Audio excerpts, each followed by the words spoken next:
Welcome to Bears Country Podcast. It is Monday, 8:15. We are here. I'm here with my co-host Nomad. We are here to talk a little bit of game recap from Sunday. Kind of rewatched the game and saw some things from a different perspective. Kind of want to break down some Tevin Jenkins, maybe some offensive line play.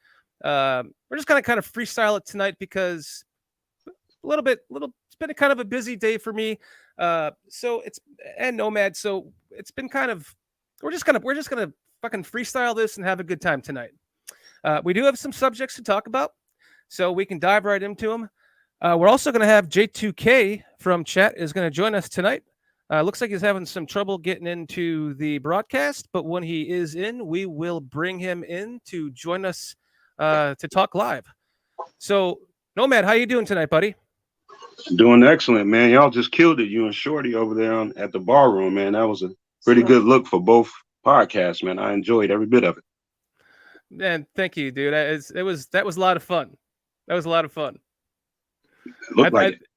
Yeah, hopefully he has you on there one day because I would like to see what you have to say on there too, man. You got some shit to say. As much shit as I talk, I don't like to debate. Not really looking forward to the shit. That's why I was having a hard time debating with Swifty because we both agree on everything. So it's like, where are we supposed to go with this? I can't disagree with you. y'all two think a lot alike, man. Same similar stuff. I mean, two extra passionate Bears fans, so it's going to be hard to find some way to put a Debbie Downer on a Bears subject for either one of y'all. So I kind of knew how that was going to go. Absolutely. Way too optimistic. That's for sure. But that's great. I mean, that's what we need because we're still undefeated, right? That's right. We can have pessimism later on. It looks like we have J2K has joined the broadcast. Let's bring him on. Hey, can you hear me? J2K, how you doing, buddy? Good, man. Good to be on the show. What's up, Nomad? Hey, you mother. How you doing, man? I'm doing well. Good to hear you guys. Man. Good to hear you. What's going on? What's good? Not much, man. It's good to hear your voice, J2K. This is the first time we've heard your voice. You've never been on the broadcast before. I don't think I've ever seen you on another broadcast. This is awesome to have you in. Yes, no, this is losing my virginity right now with you guys, so I appreciate it. Yep, you got to lose your virginity sometime, right? Yeah, more than once, I guess. I guess, right? It's all fun, man. It's all a brotherhood here. Good. Do I sound okay? I'm like talking through speakerphone and all that. Nope. Yeah. I mean, you sound great. You sound the same as Nomad to me. Yeah, awesome. You sound pretty good, man. Don't worry. Sound real good. Not bad for jumping in on your first live broadcast. I'll have to make you a J2K name like we did for Nomad. So you're not just I tried to find my my avatar. I couldn't do it in time. Oh, that sucks. Yeah, you can just upload anything into that. It's kind of a pain in the ass if you upload the wrong one because then it's hard to delete. So you have to try to figure out how to delete it and then upload. So make sure once you do pick your avatar, you get it right the first time because you don't want to fuck that up and have to try to delete it because Nomad and I went through that for like how long, Nomad? 40 minutes trying to figure that thing out? Man, I had a bad dream behind that shit, man. Don't remind me. I mean, we're in the infancy of this, right? We're still learning how to make a production. We're still learning all the intricacies of the in and outs of this. We are by no means professionals like Aldo, but Aldo is so kind and generous, not only to have Nomad and I both on his show, but also to give us tips and pointers, in the green room at the end. By the way, J2K, a little thing, just so you know, when we're done with the broadcast, we kind of stick around and do a recap off the air. Just so you know, so you don't have to bug out once we get off the air. It's kind of a busy day for me, J2K. So as I've discussed with Nomad, we want to try to keep this podcast to around an hour. We can go a little bit over, but I don't want to go, too close to even an hour and a half because I kind of got some stuff to do after this. But I definitely wanted to get it in because there were some things I went and rewatched the game in a lot more detail, kind of looking for some things that. Nomad put me on the spot in our post-game podcast, and I didn't quite know how to answer a couple of the questions, but if he re-asked them to me today, I think I'd have an answer for him, because I did do some breakdowns of all the players we were looking to watch. Did you happen to rewatch the game, J2K? I didn't get a chance to rewatch it, but Simo's stream was really good. So I watched him and had him on audio. I did take some notes and stuff, so I got some stuff that probably kick in some content here. Okay. Yeah, Barelissimo did a great job. And with really that. quick. Yeah, really quick. I just want to say what's up to the chat. Ravi, Cliff, Steve, Leo, Siggy, Nick. What's up, my guys? It's where I see you guys most of the time. Like, totally appreciate you guys all hanging out. Yeah, thanks for coming, everyone in chat. We're trying to get as many people as we can into chat, because anyone who wants to join the show, you can just email us at bearscountrypodcast@gmail.com. We can pull you in the show at any time, and you can join us live, or if we just do a recording. Some days Nomad and I will do a recording. It might just be a quick one. We want to get some shit off of our chest, but if anyone wants to join us, anyone is welcome to. We're just trying to move forward with this podcast. Nomad is my permanent co-host now. He's fucking rocking it, man. Like, Nomad is a slayer on here with me. So anyone else that we can bring in to talk with us just makes the program more interesting to myself, and Nomad included. So, hey, what's up, everybody? I see everybody in there. I see Cliff just pulled up. What's up, Cliffy? Welcome in. Go ahead, J2. Yeah, I wanted to say, Nomad, it was like awesome, like talking to you in the chat and stuff. And then when you came on and I got to hear some of your story and your knowledge, it just like made everything that much better, man. So I appreciate it. Appreciate you. Oh, thank you, man. I appreciate you guys more than you know, man. Just being able to actually interact with you guys and just all that Bears passion. And it feels like, as best you can, we're starting to get to know each other kind of personally. So I hope I'm bringing some of that element to the show. Yeah, that's what I love about it, is that you guys got building. Thank you. That's what we're trying to build here. Is everyone, we're all becoming friends in these Bears chats, and and we're, even though some of us have our own podcasts, we're still in the other Bears chats. So we're like, hey, what's up, guys? What's up, guys? This is the community we're building. I mean, we are passionate motherfuckers. We want to talk Bears all fucking year long. I'm sorry I'm swearing, but I'm excited because it's a big day. It's a big day. I had a lot of fun today on the Bear Debate, and I'm just stoked to continue going with you guys. This is great, man. I guess we're gonna talk about some fat dudes today. Well, I just, before we do that, I want to address Cliff Victoria here. He says, buy Nomad a laptop with the camera. No, Cliff, the point of Nomad is anonymous. Exactly. Nomad's anonymity makes this even more interesting. So I got a never gonna, and I'll be honest, I don't know who Nomad is. So if I gotta start paying him a check, better damn well sure I'm gonna find out who he is, though. That's for sure. Hey, Cliff, I got a brand new MacBook Pro, man. I ain't interested to be in your damn face, and I don't want you in mine.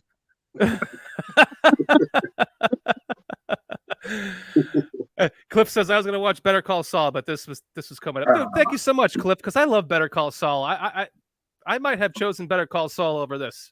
So, but it is recorded, so you can watch it later, right? Right. And I also want to thank Cliff for the compliments. That was a lot of fun on the Bear Debate. Wow, that was a lot of fun. I can't wait to do it again if he invites me on. Cliff's up next, man. He said he wanted to come in. Somebody else said that they wanted. I've been talking to Don a little bit. Don says he wants to come in, and I told him I'm going to make sure, no matter what, it was just going to be a regular debate.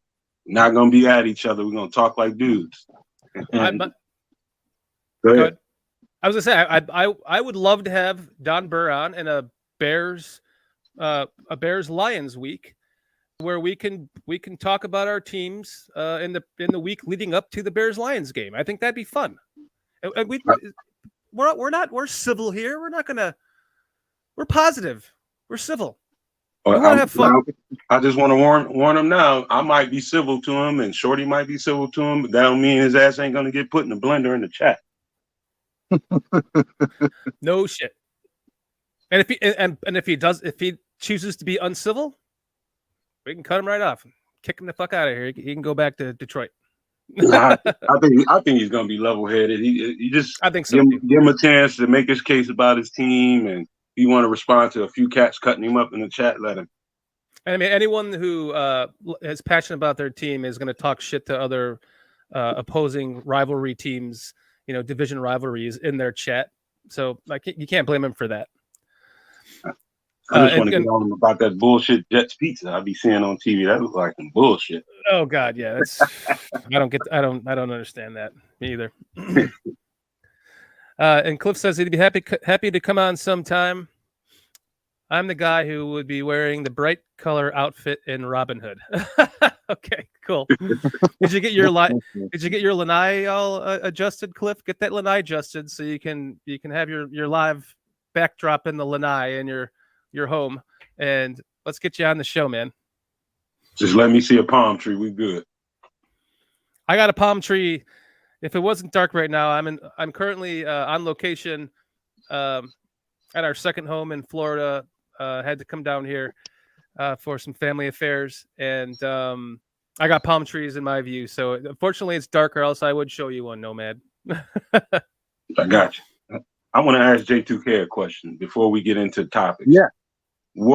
Give me one thing in particular that stuck out to you in that game. Just one thing. It doesn't have to be a player. Doesn't have to be anything in particular. Just something. One thing that really stuck out to you. Well, I think a lot of people talk definitely about the hustle. I thought there was a confident calmness to our coaches. We look back at how many Pro Bowlers they've made at position coaching at other teams and stuff.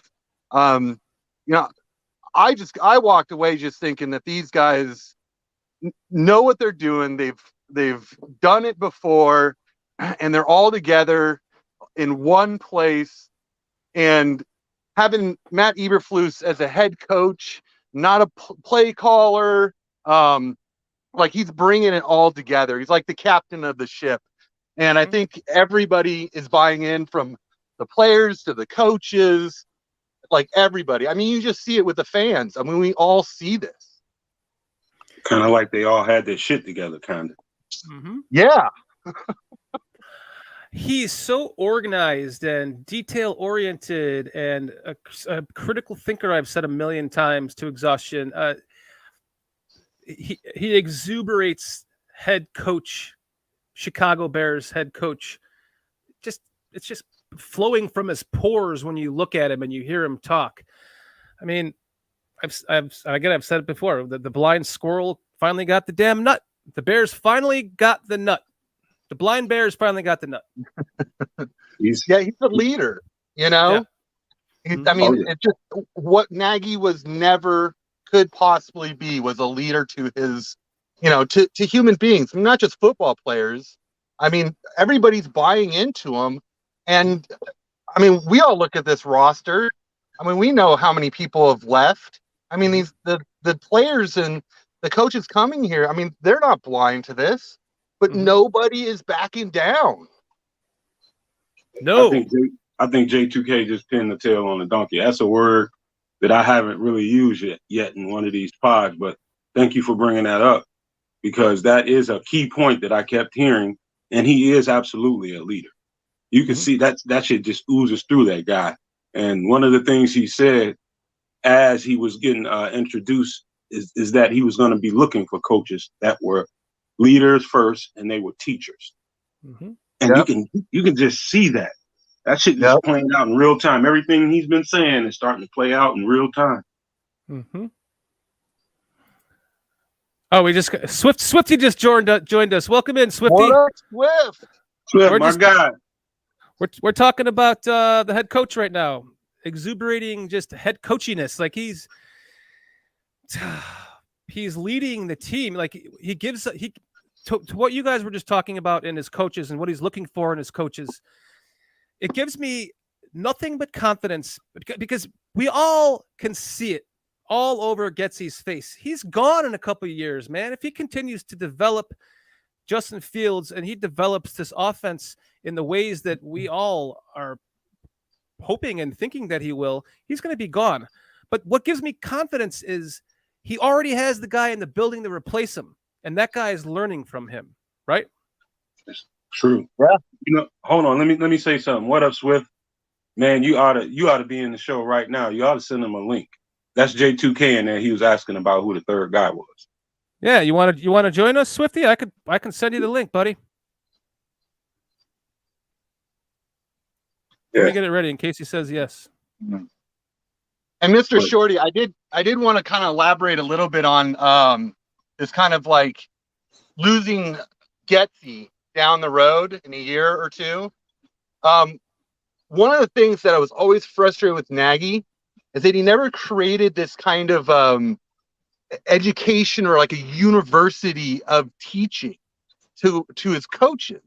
Mm-hmm. So like he just wanted to be the play caller, the guy, and that education didn't pass down to anybody. I mean, I think when you saw Bill Lazar come in, he just did things differently than Nagy. I don't think he was any better because of Nagy. And that's what I think we're going to see with Matt Eberflus is that he's going to create this system, this organization where the next guy up is going to be talented, is going to be a leader, you know? Mm-hmm. I can see it on defense too. If we lose Alan Williams to a head coaching position, he's got the guy in line right after him. Like I really like Sean Desai. I think he's going to be, I think he's a D coordinator in Seattle right now. And I think he could be a very good head coach. But man, when he got into the position of being D coordinator, I mean, he had nothing to work with as far as players. The team was already just not buying into Nagy anymore. I mean, like, what a tough situation for the guy. I know. You know what? There's that 3-4, man. Especially, I'm so glad we're in a 4-3 with all these new faces coming in, all these new bodies. It's much more. I've never played in a 3-4, just for the record. I've played in a 4-3 since high school and college, but I do have an understanding of the 3-4, and I'm telling you that shit is hell on the thinking of a D lineman and a linebacker. It's unnatural for a linebacker. Like linebackers, you have to be a different type of linebacker in that scheme, and so. Yep. To me, it's perfect timing that we switch into the 3-4. That's why it seems so seamless. Because most every player in college has at least experienced the 4-3, and they know kind of the concepts of that system. However, on the other side of that, 3-4 is, you those are hard to come by in the defense out there. So yeah. I think it's perfect timing bringing these guys in there in a proven style of play. Yeah, I think Tevin Gibson's going to be really thankful, getting more rushes and not dropping back into coverage. Oh God, yeah, yes, he will. You can already see it on his face. He's excited to get back to the 4-3, get his hand in the dirt, and get back to what he was playing in college and what he knows well. Oh man, get out of the coverage. Fired up in that game. And to what Nomad was saying, the 4-3, this system allows you to play without thinking. So you're just able to go full speed to the ball at all times. That's kind of what I want to get into a little bit here with, talking about some of the players from this past game. And how they were getting to the ball, things that I hadn't noticed in our post-game podcast that I did notice going back and rewatching it. Who you got in mind? Well, Tevin Jenkins is the first one that I had. As you saw, whoever was watching on DeBear Debate, I literally watched every single Tevin Jenkins play, and I wrote every one of them down, and I graded them with a star for a good play, a dash for a negative play, or an N for like a neutral play, like one that wasn't either good or bad. Maybe it wasn't his fault, but I just chalked it up to a negative rather than a neutral rather than a negative. So just going down them, I got 23 plays. I'll read them off real quick. First play, nice block, star. Second play, off balanced. He was pushed down onto his ass. That was a negative play. Third play, chip block, and then he moved out into the second level, got another block, star. Fourth play, nice block. Fifth play, solid block. Sixth play, pull left, no one to block. I made that a neutral. There wasn't anyone to block. He pulled out. He didn't block anyone. I didn't give him a positive or a negative for that. I just gave him a neutral. Seventh play, solid block. That was a touchdown to Daz Newsome.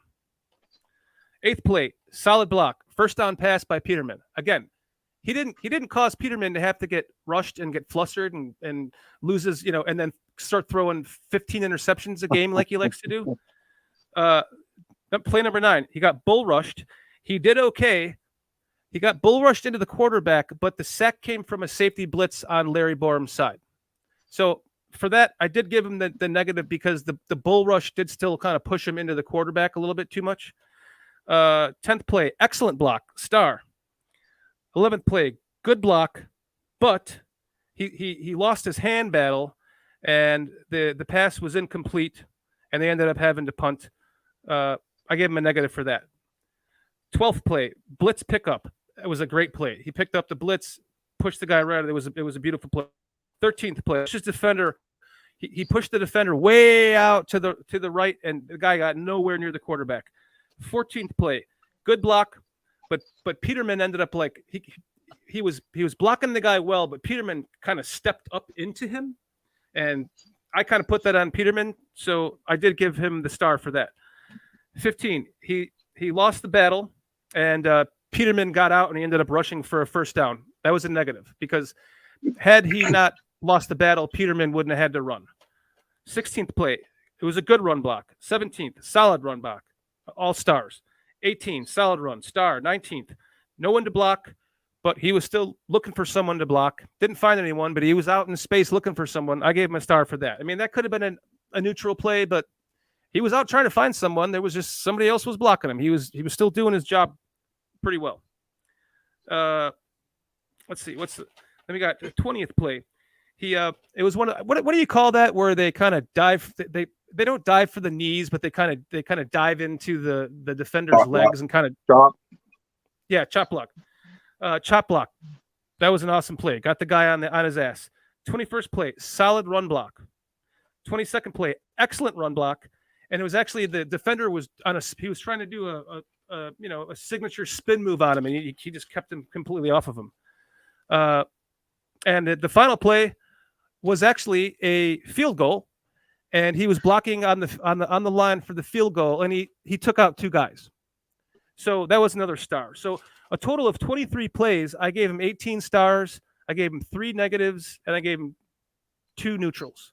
And for me, I mean, for a guy that has barely played, all the shit that he's been through on this team and the previous team, all the shit that's been going on, the speculation in training camp and in OTAs and all that, for him to come out there and really play his first real solid, game time in any kind of experience at all, going from OTAs to training camp and translating that into the first preseason game, to me was all positive. Arrows pointing up. Keep him. Absolutely keep him. You know what? I was going to go into a whole thing just to paint a little bit of context, but you just chronicled it perfectly. You the way you just said the chronicle, based on how I saw that game. Here's the context. Somebody in the chat can help me out. I don't even know when the last game. He might have come on probably halfway through the season last year, right? Yeah. And then he played in spots there, and he probably missed the last 4 games at least. Mm-hmm. Okay, pretty much missed OTAs almost. He was in OTAs, but he didn't get the padded part of it. Right. For the most part, he just came back this week for that, right? He got demoted in OTAs. Right. Into a game, he's still being ramped up. That's not being talked about either. He's still being ramped up. And to what I saw on that field is probably, to me, what I would expect. A little bit shaky at first. But as that game went on, the key part is, as that game went on, I could see a football player can look at another football player and see him gaining in confidence. That's what I saw. I saw his confidence just grow and grow as that game went on. By the time that game was over, he was feeling pretty good about himself. Yeah, and I think at the end of the game, he talked about getting that confidence in his back again. And that, Right. you know, he's 100% healthy, but just actually doing it on the field and making all those moves and stuff like that, you know, how does his back respond? I think that it's really telling to what happened when he was injured or missing early in the training camp this year. I think something happened to his back, and he saw his career flash in front of his face. He got scared. He got upset. Whatever happened after that, I think this game really gave him some confidence, and I think we're going to see more of Tevin Jenkins come out the more he plays. Absolutely. 100% agree with you on that. I mean, which is exciting, which is really fucking exciting. Like I'm really fucking pumped for him. Me too, man. You can't miss that much football and be that, you know, insecure about your injury history. And I do think J2K that was a key part of, you know, what was bothering him. But I do think there's a couple other layers to it. But we got into that in a whole other pod. But you know, that being that, I do think you can see that momentum of his confidence just starting to steamroll late in that game. You can just see it. If you really go back and look at that game, he was really getting after motherfuckers late in that game. Telling you. He was. And think about this, guys. Think about the one you might be able to pick a couple of them, but what if you had to pick one surgery on any part of your body, what would be the one that you fear the most, maybe from aside brain surgery? Neck. And your eyes? No. Yeah. But I mean, your back. Yeah, spinal injuries, man. It's no joke. I know people who have issues because of their jobs, their careers, that their back destroyed. Scares the shit out of me. Yep, yeah. My mother had back surgery, and it terrifies me having to think about, is that going to happen to me one day? You know? Yeah, I told everybody in the chat in this show before that I was really physical as a football player, and I did not make it to the NFL, not because I didn't have talent. I just think everything happens for a reason. I was 185-pound guy, you know, running into big, huge dudes, you know, with everything I had. And, you know, after a while, you know, anything could happen to you. And so maybe it was meant to be that being as physical and aggressive as I was, maybe it was meant to be for me not to play a professional football career. Who knows what would have happened? Right. You could have been paralyzed.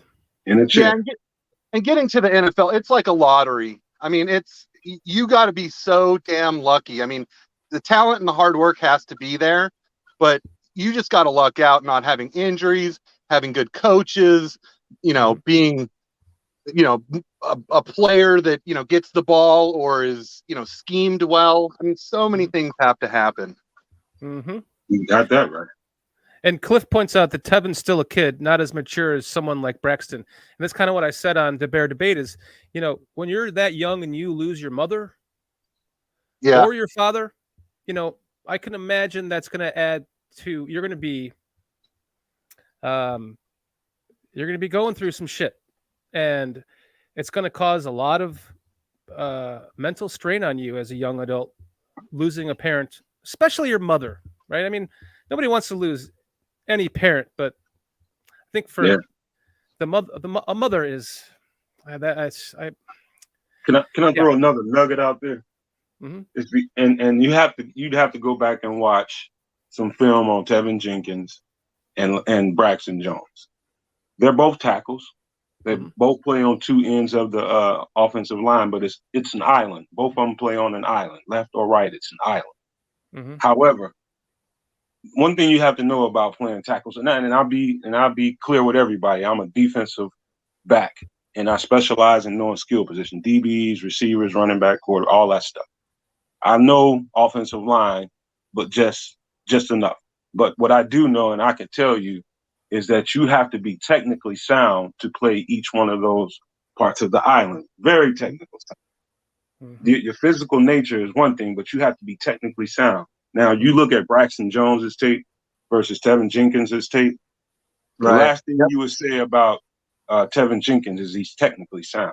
the first thing you're going to say about Braxton Jones is he's technically sound. So in the technical aspect of the game, Braxton Jones is superior. However, Tevin Jenkins' strength on the other side is absolute physicality.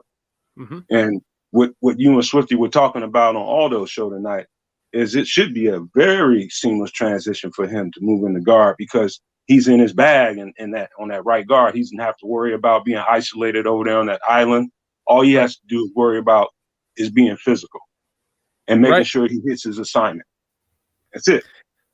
Yeah, that was the one thing that Swifty finally was able to counter argue something that I was saying because we had agreed on damn near everything we were talking about. So that was a good point to bring up playing at right guard because I hadn't even really I hadn't really even thought about him at right guard, but Swifty kind of made some points that maybe I can get behind. Yeah, he's absolutely in his bag at when you just tell him, hey, listen, just make sure you touch your assignment, make sure you hit your keys and your landmarks and be as physical as you can be getting there. Mm-hmm. And that's all you need to do as a guard. It's going to be times you got to pull and get out there and get fast to the point of contact. I think he's fast enough to do it in this style of offense, but we're going to see. I believe he can do it. I do too. I got a question for the two of you. It might be a little forward thinking here, but next year, cutting white hair is financially a pretty good move. One guy who I think could play pretty well at left guard is Borum. Yeah, I'd like to see him at guard.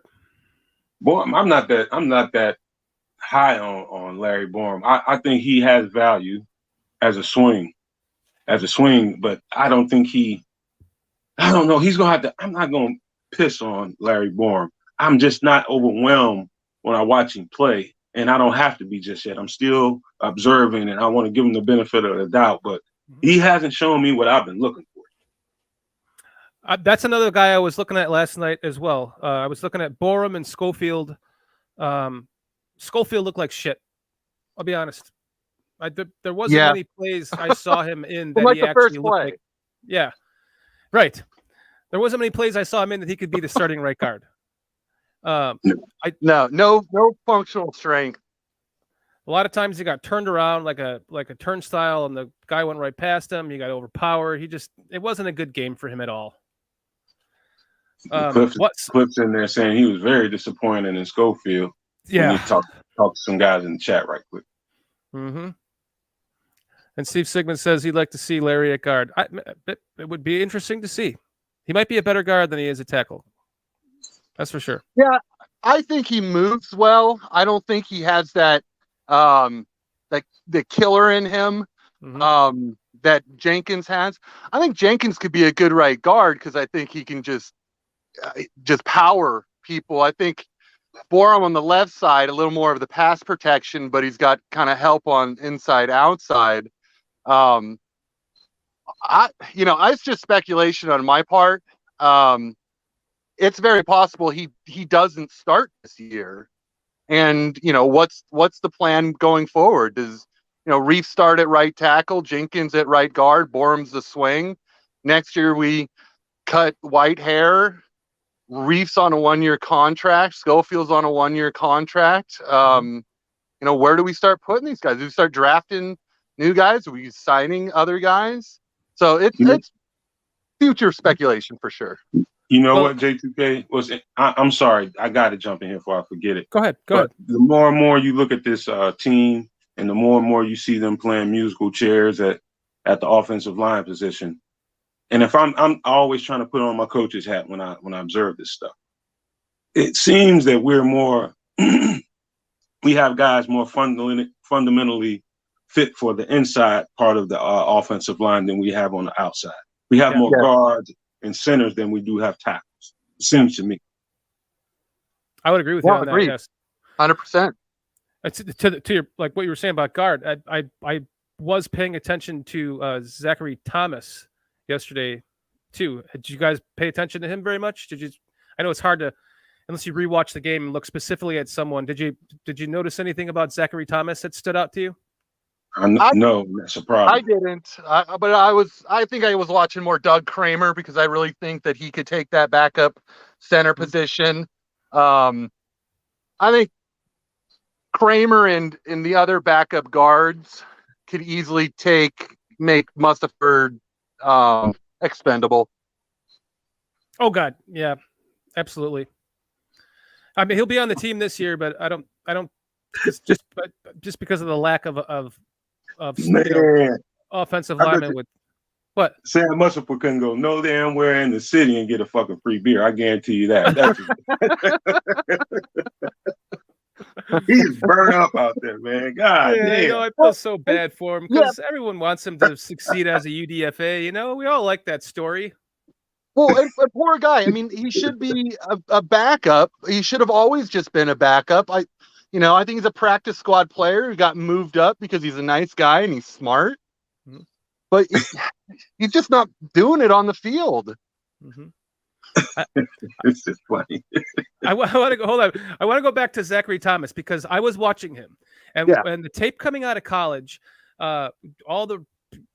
I didn't know anything about him before we drafted him, but once we drafted him, I dove deep into him. And the first thing that stood out to me, and I've said this before, is he has elite hand coordination skills. Like in college, he seemed to have such quick hands. It's like he was just doing the hand fight and keeping the guys off of him so they couldn't get a hold of him. They couldn't get up underneath him because he was using his hands so well. That was the first thing I noticed about him. And I was looking to see how that translated into the NFL. And I did notice that in Saturday's game is he got up to the line.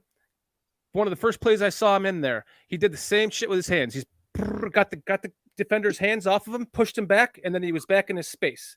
He didn't allow the guy to get up into him by using his hands, getting his hands off of him, pushing back, and he was able to stand his ground. And the defender didn't do shit on that play. And then there's some other plays where I saw him kind of doing the same thing, and then he ended up pancaking the guy into the ground. I think Zachary Thomas is something that we need to keep our eye on moving forward, going into this next game, especially, and the next preseason game as well, because I think he's got a lot of potential to take over one of those guard spots in the future.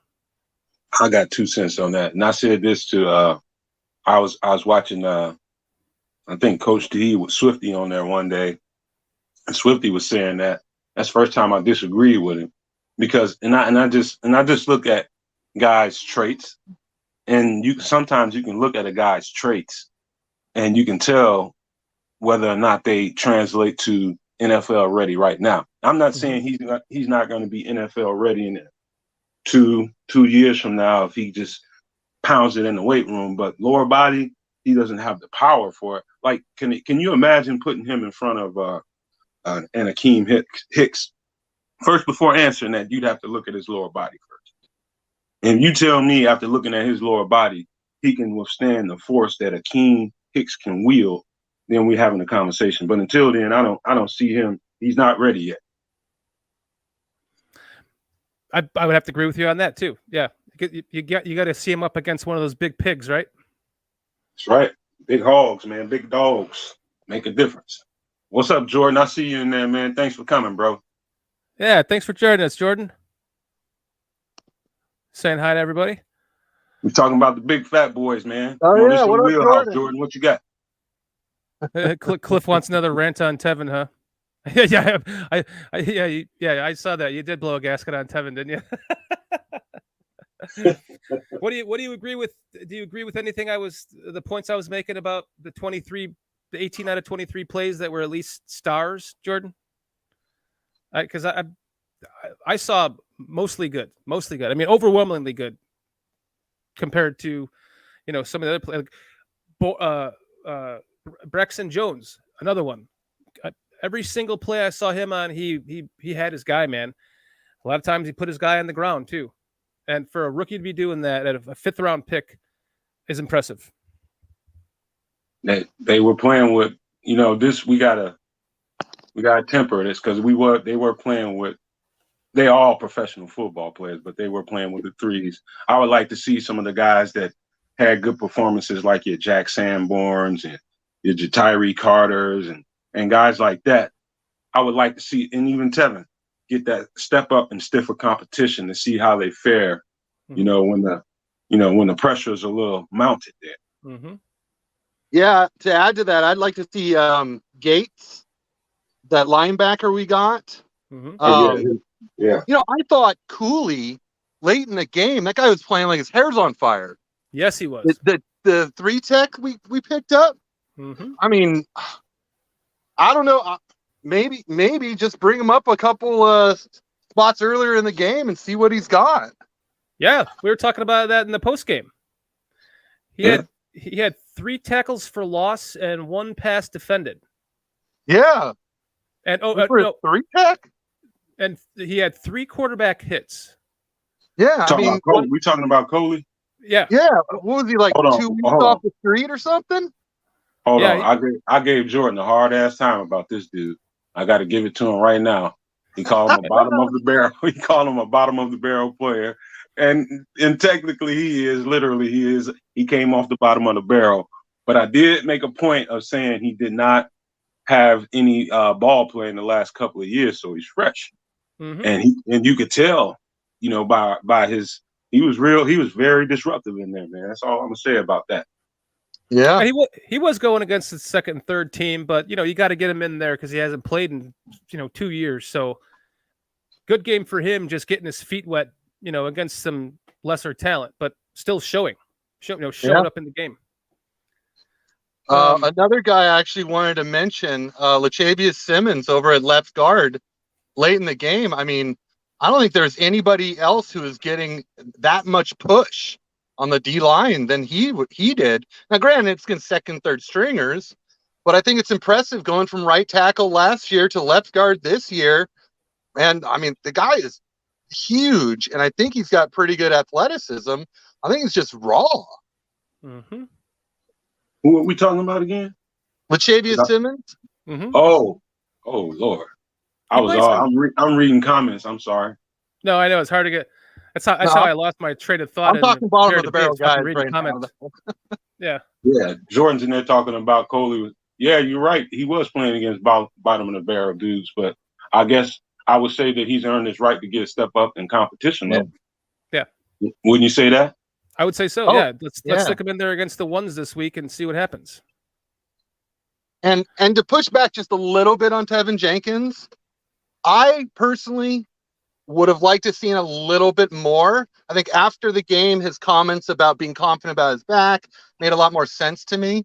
I just thought that against second and third stringers, I wanted to see this guy just move people. I thought he played well, but that hope for the second round talent, as much as a beast that he was in college, I did want to see a little more. But I want to temper my expectations. Let this guy get a few more reps under his belt, and then start making a decision. Mm-hmm. Yeah, I think Tevin. To me, when I think about Tevin overall, and just take my ass and just pull my ass back from the whole, everybody just so animated when it comes to this discussion, because everybody's got thoughts and feelings about what they think Tevin Jenkins is and what we know he is. But the thing is about a coach is trying to figure out, basically, okay, we know you're strong here, we know you're strong there, we know we kind of question you over here or over there. You got to find his wheelhouse and where he's at home at. Maybe this is perfect. Yeah. Mm-hmm. Tackle was one thing, but like I said, you're out there on the island and you have to be technically sound, which he is not. Mm-hmm. But you can get there. I'm not saying he can't perform as a tackle. He can. Right now, they need to know what they have in him. And if he's stronger on the inside, damn it, let him just go start peeling heads. Let him go. Yeah. And just call it a day. Wipe your hands up. Yeah. Let him hit some dudes and he'll get confident. And I think we'll see more of Tevin. I do too.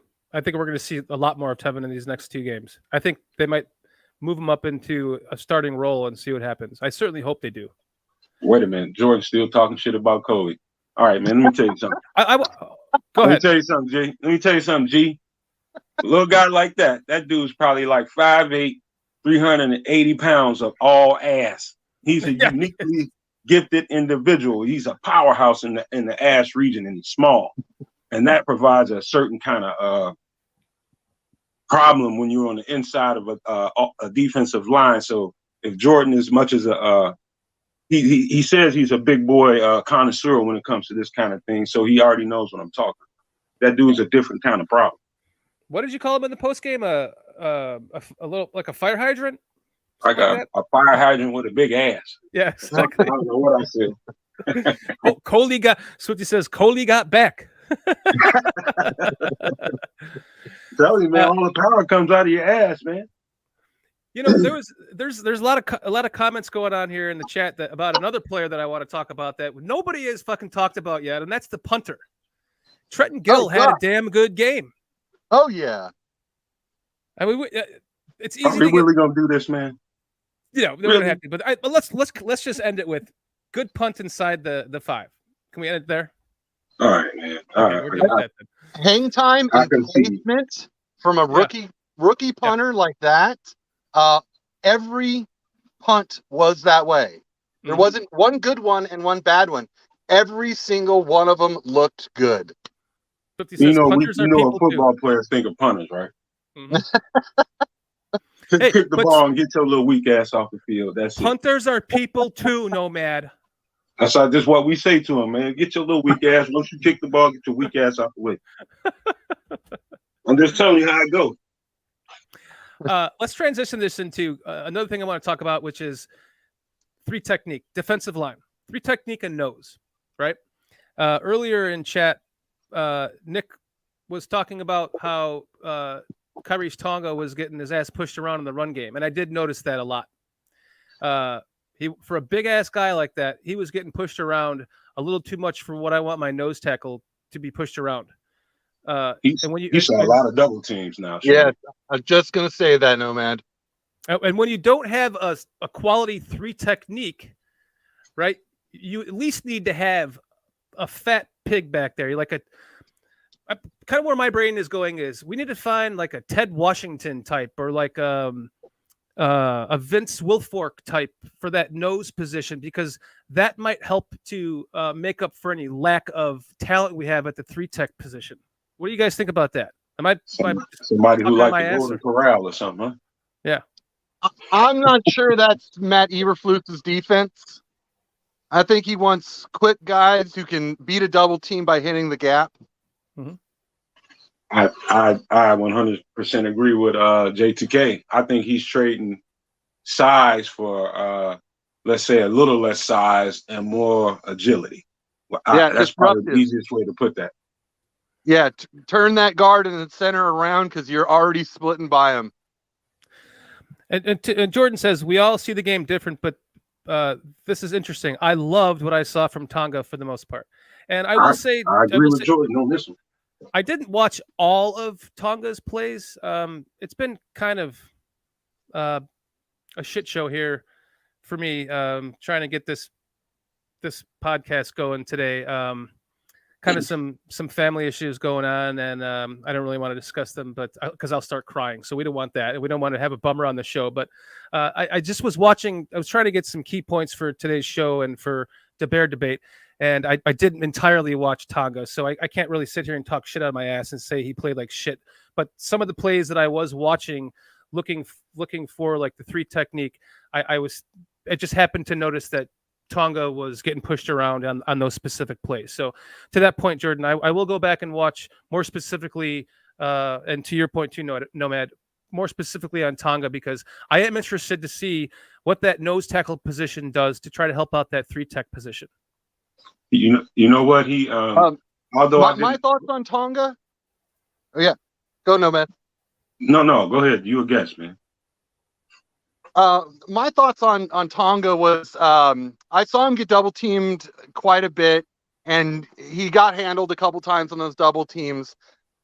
The positive I did see is that I saw in some pass rush that he got upfield pretty good. The one negative that I saw from Tonga was like he was the last guy off that ball. His first step is slow, and I'm not sure. I mean, if he could just get better reading the snap count and anticipating, I think that can get better. But I did think that was it was too slow for what I think this defense asks for. With Tonga, right? Sorry, I got the same thing with you guys. I got stuck reading chat.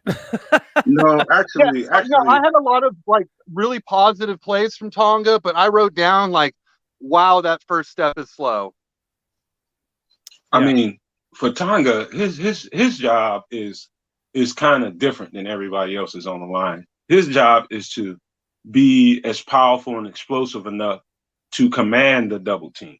So it's not like, oh, just because he's a big dude, we got to double team him. Some big dudes are just big dudes and they ain't worth double team.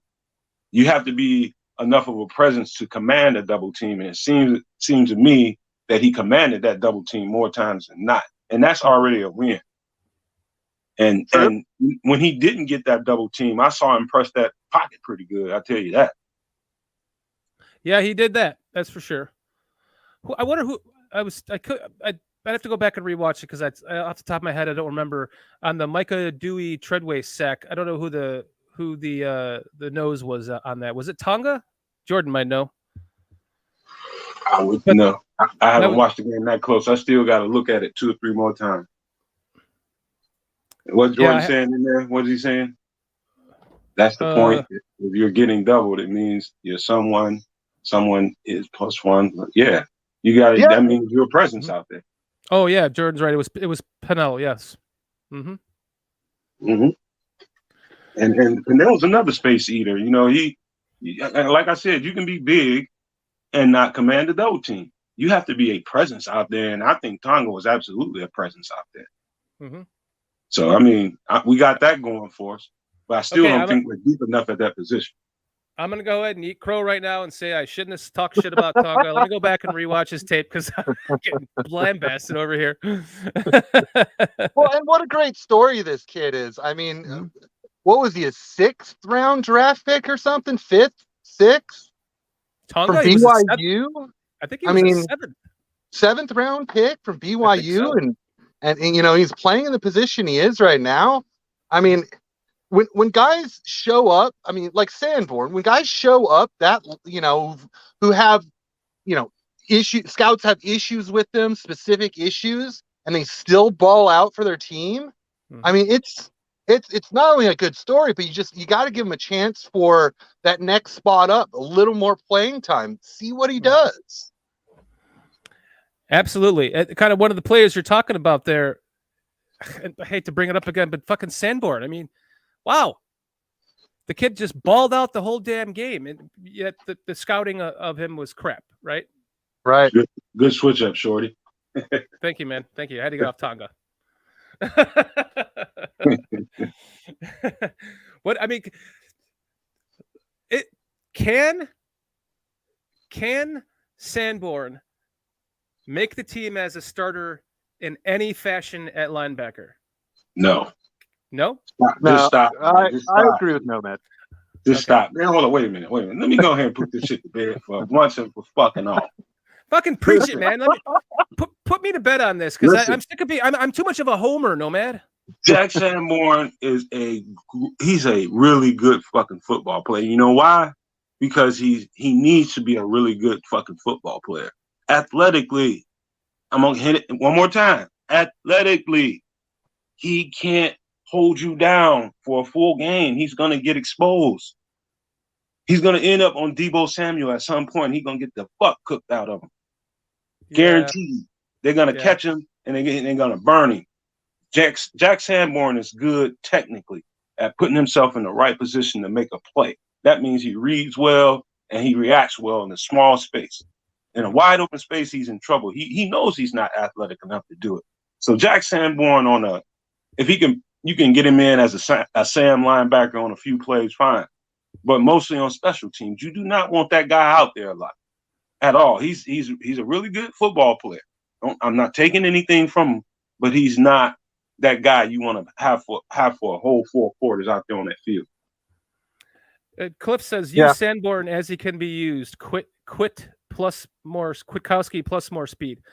I'm hearing that a lot. That's a comp that I'm hearing from a lot of people. Even Steve Sigmund in chat here. He's one of my BFFs. we were talking about it post game, and he said he reminded him of Kwiatkowski too. And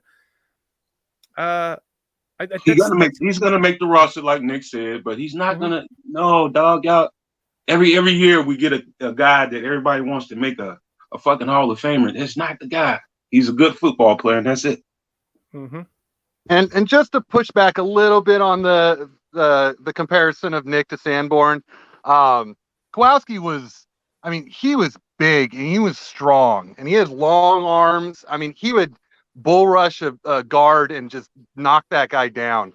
I don't see Sanborn as the same player.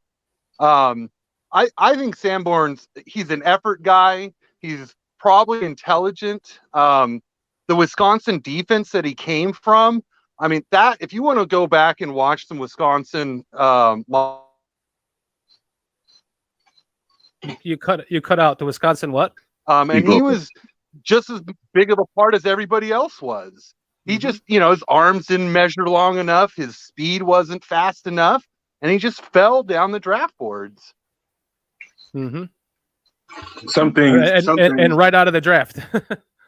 There's some things you can't overcome, and there's some things you can overcome. Then, in a linebacker's play has a lot to do with, when you call him the blitz, and the linebacker ain't the one that's on the blitz, and he has to go in there and play Mike. That means you might get tied up on a Travis Kelce. You might get tied up on a Deebo Samuel in the slot. You might get tied up on almost anybody out there, and he's a liability. The quarterback will pick him apart. Mm-hmm. He's just not athletic enough, guys. I'm sorry. Yeah, and not even a might. Offensive coordinator is going to target it. Right. That's true. And we're talking about preseason, right? So yeah, true. That's we're all getting the hard-ons over a preseason game, or at least I am. You guys aren't, but I'm getting a hard-on over a preseason game. So that's shame on me for that, right? Well, Shorty, as long as that guy can work in the box, which is why Jordan keeps going on about him being a Sam. Yeah, he is a pretty good fit as a Sam, because as long as he can play in the box and he's not required to move around out there in space, he's fine. Mm-hmm. In that box, he's perfect. Yeah, like Swifty says, he shouldn't be out there when the teams have 3 wide receivers, so he shouldn't have to guard anyone in the slot. Right. That's what we don't want to see. Yeah, the only way I see him getting on the field is if it's late in the game, we're up. We're down. I'm sorry. We're down and the team's going to be running against us, and we've got to rotate guys just to have some fresh legs or something. We know we're going against the run, not the pass.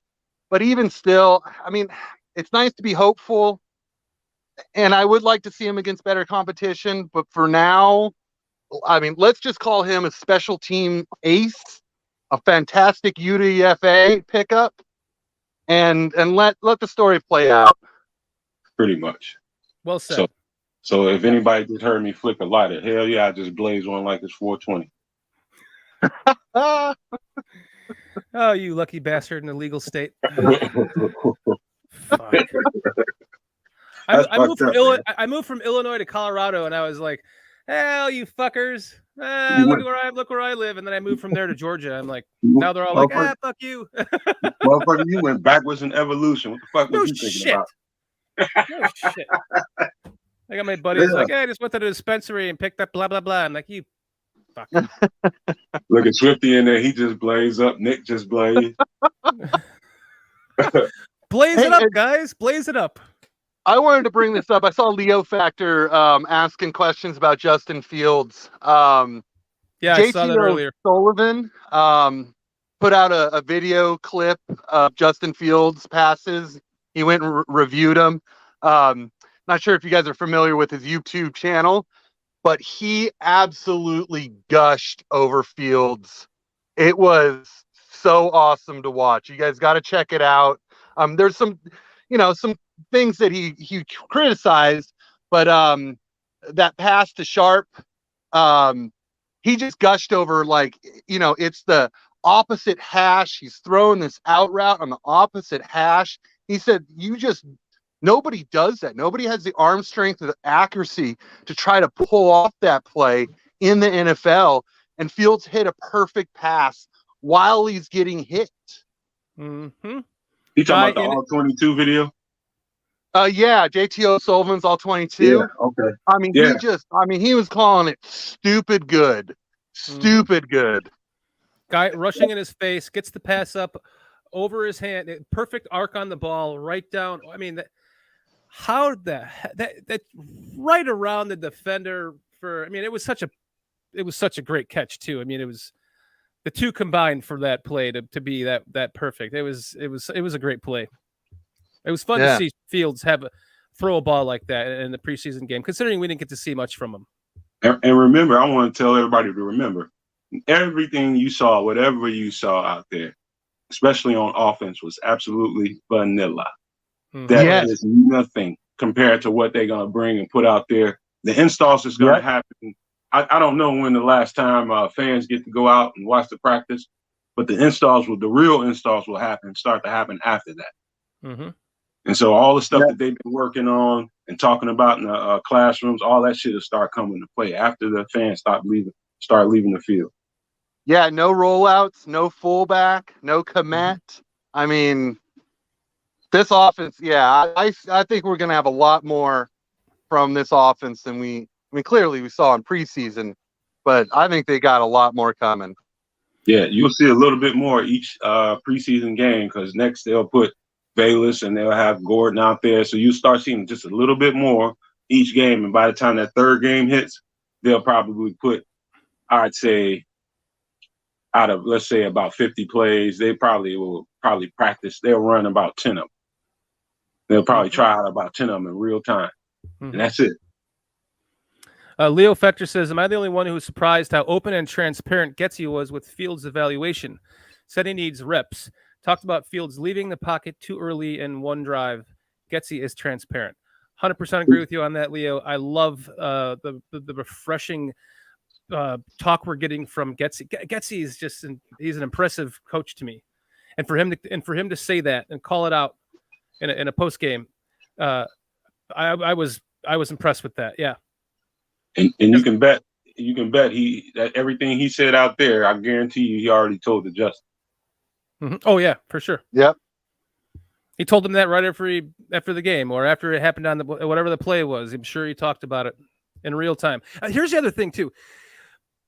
How many times did you see Justin Fields on the sideline last year with a coach sitting next to him with a tablet and they're looking at the play together? Every time Justin Fields came off the fucking bench last year, what did we see? Or we came off the field last year, we see him on the bench sitting there by himself, like looking dejected. Yeah. No coach. Or Nick Foles walking over and telling him the offense isn't working. Right. You never saw the coaches working with him with a tablet, going over what went right and what went wrong on the play and learning in real time. Right? I believe they got some serious shit up their sleeve. For real. I think they got some shit up their sleeve because and how many times have you heard me say this on a pod, Shorty? There was this interview with Peter King, and I just can't get over it, man. Him and Justin were talking, and just looking at him, watching his body language, and listening to how he was responding to the questions, and how he was describing everything. Man, them dudes, he's confident in what they got, and that's why when everybody starts talking about the receivers, they got the bottom of the barrel or whatever the fuck people got to say about those guys. I see something different. And I believe what he says that they got what it takes. And who am I to say that they got anything less? He sees them every fucking day. Mm-hmm. He's playing with them every fucking day. He's out there working out with them every fucking day. Who the fuck are we to minimize these guys and diminish them? Yep. Let's see. And that's kind of what I said on the Bear debate. What's the common thread between all these bottom of the barrel wide receivers that we signed? The quarterback on the team that they came from. Right. And that practice, and those last couple of practices before the preseason game, everybody was talking about how, he's out there with third and fourth level receivers, and he's out there elevating them. They out there making plays together. What if the quarterback can actually elevate the play of those guys? Consider that into your fucking equation before you talk shit. Mm-hmm. Dude, Nomad, do you see who we have in chat here? I see Aldo. Yeah, what up, Aldo? My older drunk brother. My older drunk brother right there. My brother. What I like to say to Nomad, I keep forgetting to say that on the air. My brother from another bear. My dude. Okay. Oh, Jordan says dismissing Ryan Tannehill. I can't get with Shorty. Okay. I mean, all I was trying to say is Tannehill is not a top 10 quarterback. Who dismissed Ryan Tannehill? I did earlier when I was saying Tajay Sharp came from Tennessee, and I think I said that in.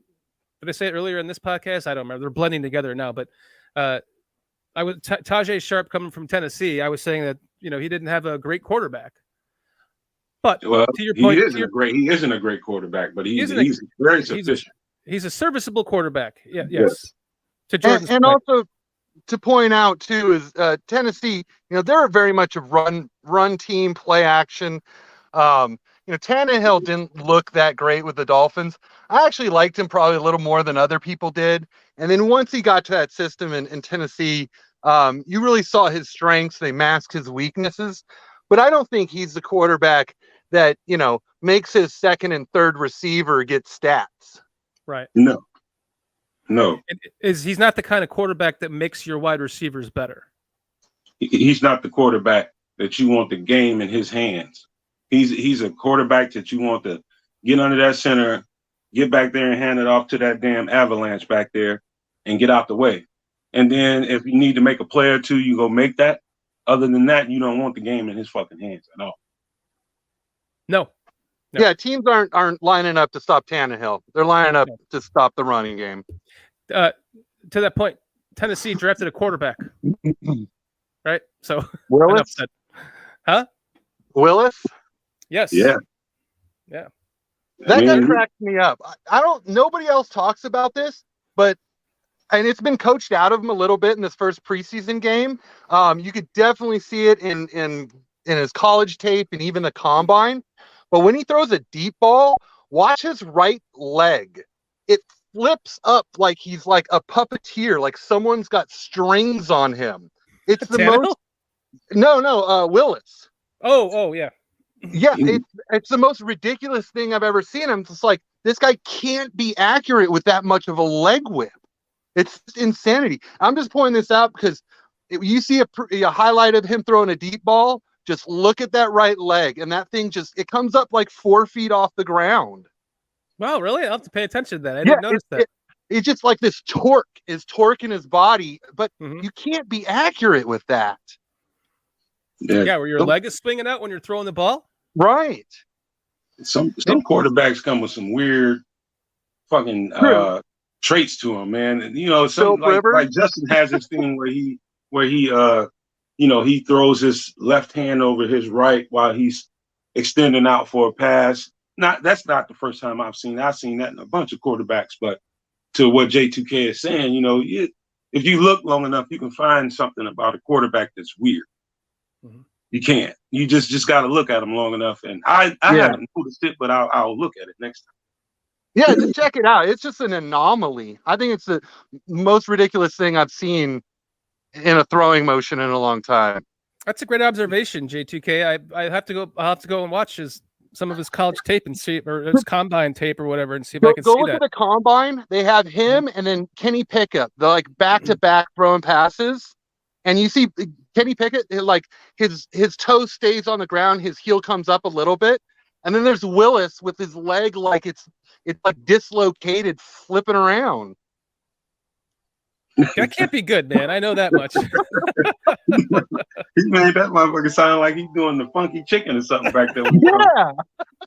I don't know what it is, but I saw him in preseason. All the short stuff, the design stuff, the rep stuff, he's keeping all his cleats in the ground. So I think there's more hope for him than I thought there was. But there was a deep pass he threw, and that leg came right back up again, hit himself in the chin. He's going to have my ass looking. I know that for sure. Yeah, for sure. Have you seen any of his preseason games? Yeah, I mean, I watched his all of his passes and stuff just to see how he's doing. He ran the ball more than pass. Oh, okay. He had one deep pass. He had a couple short throws that you could tell he repped his leg kick out of it and stuff. I'm not very high on him. Others might be. I think he's raw as hell. Speaking of quarterbacks, I like what Leo Factor says. Kellen Mond looked so raw. We look at when he got Fields. Mond was raw in college. Yeah. Mond was someone I kind of was intrigued with coming out of the draft as like a late prospect, not thinking we were going to get Fields. And I'm not going to sit here and talk shit. I only saw one play, but he threw the fucking ball right between two defenders and he was nowhere near them. It was like 10 feet between the two of them. So, and this is probably the one everyone was making fun of. So I'd be interested to just go back and watch some of the tape on these quarterbacks, which is something I need to do a little bit more of because I am just way too Bears centric. Plus, when you're doing a podcast and you're trying to talk Bears shit, you really don't have much time to go look at another tape. You gotta roll with Bears, you know. Yeah, I fall into that category for sure. Mm-hmm. It's a few teams I'll watch, but not that many. Yeah, it's like I spent all last night just rewatching that game. And boy, here we are. We got a game in 2 days now, 3 days. Can't wait for Thursday. Are you guys going to have a pre-show on Thursday's game? Call it now, shorty. Yes. Call it. We'll do a short pre-game and then a short post-game. Yeah. Sweet. I think it's something we need to continue on with, right, Nomad? I think it's kind of it's good. It's good to get it off our chests, right? No, wait a minute. Before we commit to that, now our brothers over there at the bar room, they got something going on, and we want to stay in alignment with what they're doing, so we're not fighting for our community. You know what I mean? Let's let them get their shit off, do their shit, and then let's do something in conjunction afterwards. Yeah, we'll have to see what the schedule is for the Barfly Tailgate show. Just so, yeah, I don't want to compete with it. We're it's just a respect. We're sister network. We're sister pods here, right? Respect thing. Can I just point out how badly Steve Sigmund wants to fuck Jamar Chase? This guy will not fucking stop talking about Jamar. He's like my best friend. No. And you should see the amount of texts I get in a week about Jamar Chase. Jesus Christ. He's the next Randy Moss. You sure Steve wants to fuck him? Or oh, Steve definitely wants to fuck Jamar Chase. Or is he trying to get pregnant? Steve wants to have Jamar Chase's babies. I hear you, know, man. I'm just bullshitting, Steve. I'm fucking around, man. No, I'm not bullshitting. Steve would be the catcher in a Jamar Chase relationship. But I'm not. To the point. He is that fucking good. So I would have Justin Fields babies. So I can't sit here and talk shit. I'm messing with you, Steve, man. You my guy. Yeah, Jordan says, shit. Me and Swift, we both want to fuck Justin Fields. I mean, I wouldn't be the catcher though. Man, tell Jordan. There's a lot of dudes. He was crazy about DK Metcalf. I think he was trying to date rape that motherfucker. Oh, I just pulled a muscle in my rib. That motherfucker might have been stalking him, man. I wonder, Jordan, man, what's going on, dog? Ow. You're making me pull a rib muscle. Oh, stop it. He was on that dude for like 2 or 3 weeks. So I couldn't get him off of it. It might have been more than that, Jordan, actually. stop it, man. Just stop. Guilty as charged. Yeah, you better wrap this up for Kitty getting your ass, dude. Yeah, we'll go a few more minutes here, but I have to wrap this up. But I'm going to end it with a tribute and kind of explain a couple of things here, just so we don't do it in the middle of the show. Jordan still has a boner over McCrary. Yeah. Who did he end up going to, Jordan? I still don't remember who he got drafted to. McCrary. Roger McCrary. I still don't remember. I know Tennessee. Boom. That sounds about right. That's perfect for that squad. Mm-hmm. The way he plays. Mm-hmm. It's a good fit for them. Yeah. And for their new quarterback with the bad leg movement and his throws. Roger McCrary is going to be a fucking savage. I don't know about that, but he's going to be decent. All right, guys, we're gonna have to wrap this up here because I have something I kind of like to say. In case you haven't noticed, I have a different backdrop tonight. I am not at home, and when I said earlier that I'm at my second home, that's because we inherited that second home today. We had my mother and my Kitty is not producing the show tonight. I'm running this whole thing my damn self. Kitty's mother got put into ER on Saturday, and we had to rush down here to Florida yesterday, and she passed away at 5:00 this morning. So it's been a pretty damn rough day for the both of us. I'm doing this on 3 hours of sleep. I can't believe I'm not breaking down in tears. This has been great for me, just kind of getting all of this off, being able to just talk something else and think about something else, and this has been wonderful having everyone in chat. You guys are so awesome. We love you guys, and we can't wait to see you in chat more. We're trying to keep a regular schedule so that everyone can follow us and set your notifications so that you can join us live. And thank you to everyone in chat. Yeah, it's I don't want to start. I've been crying all goddamn day. I don't want to start again right now. We're just trying to keep this bear centric, but I just wanted to point out this show is dedicated to my mother-in-law Betty. We love you. So before I start crying, let's get the fuck out of here. J2K, I thank you so much for coming in. Please, you're welcome Shorty. to join us anytime, man. Just let me know. Send me a text. Nomad and I will bring you on the show anytime. It's been great getting to talk with you and getting to know you live on the air here for the first time. That's kind of what we're trying to do. And thank you, Cliff. Thank you, everyone, for your prayers and chat. If Kitty's laying in bed watching this right now, she's probably in tears just from all of the outpouring of love from everyone in chat. So, anything else you guys want to wrap up with before we get out of here? I got a quick 2 cents. Number one, J2K, thank you, my brother. And no matter what you look like, no matter what color you are my brother. And that goes to everybody in this chat. Mm-hmm. You're my brother. You are my sister. Don't give a shit what you look like. We all bleed the same. We all bleed the same. Brothers and sisters in this. Mm-hmm. And Shorty, like I told you earlier, whatever you may need, if you run into any obstacles, you need any help for anything, you and Kitty just give me a call, and me and Patty will do the best we can for you.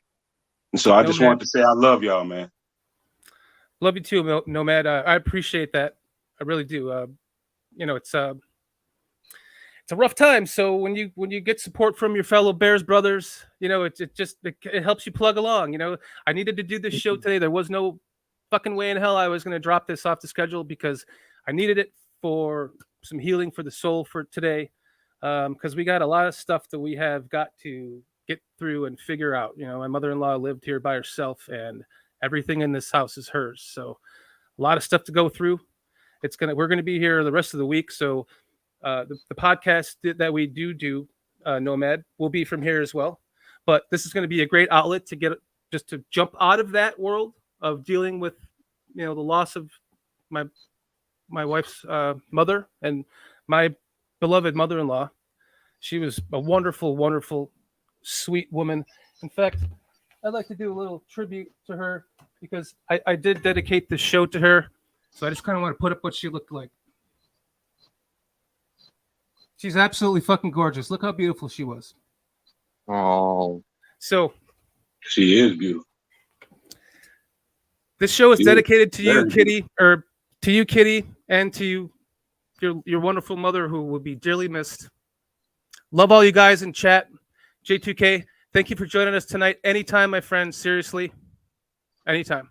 And again, thank you, Shorty. Love and hugs, Kitty. Yeah, my prayers are out to you guys. My heart's out to you guys. Thank you. I don't mean to end it with such a downer, but I kind of wanted to explain the different backdrop because it's not.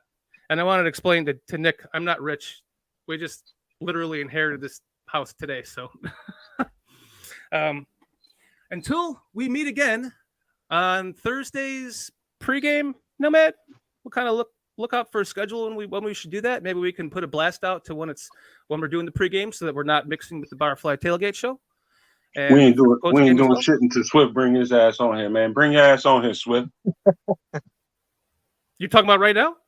No, he probably don't want to come in now. I'm talking about the next show. No, yeah, it's too late now, man. But yeah, that'd be great. Swifty, come on anytime. Anyone in chat? God damn it, Don. Bears Country Podcast at gmail.com. Get on the show with us. Let's talk some Lions.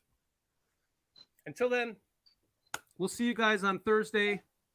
Look out, set your notifications, because we still kind of have to do some scheduling for that for the pregame and postgame.